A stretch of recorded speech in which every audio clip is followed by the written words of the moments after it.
देखिए, किसी भी चीज़ की आदत होना, तो इसके लिए तो आप कहते हैं हैबिचुअल है या इंसान, लेकिन जब किसी चीज़ की आदत आप डाल रहे होते हैं, आपको उस चीज़ की आदत है नहीं, लेकिन आप वो आदत डेवलप कर रहे हैं, तो इस केस में आप कहते हैं टू डेवलप अ हैबिट।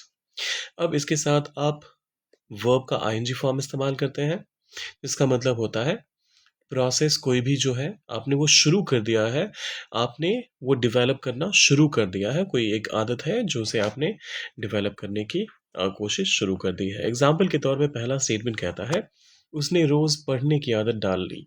सो ही अच्छा डाल ली पास्ट की बात हो रही है। सो ही डिवेलप्ड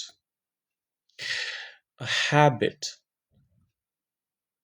अच्छा, यहाँ पर ये ध्यान दीजिएगा हैबिट डबल बी के साथ नहीं होता है, ये गड़बड़ मैंने बहुत बार लोगों को करते हुए देखा है। So he developed a habit of studying, ये मैंने कहा था आपको हमेशा जो भी वर्ब होगा उसका आईएनजी फॉर्म डालना है। So he developed habit of studying रोज daily.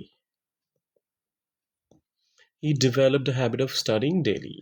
He developed habit of studying daily. अच्छा, यहाँ पर अगर आप जो आपके करिकुलम की किताब है वो पढ़ने की बात ना करके कोई भी मैगजीन, न्यूज़पेपर या कोई भी तरह की किताब पढ़ने की आप बात कर रहे हैं तो उस केस में आप रीडिंग का इस्तेमाल कीजिएगा।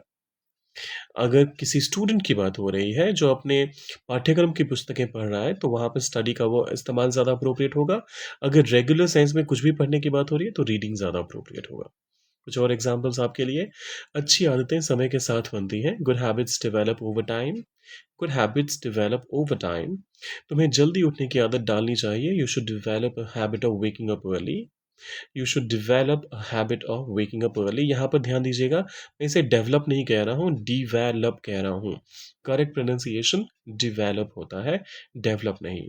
So you should develop a habit of waking up early.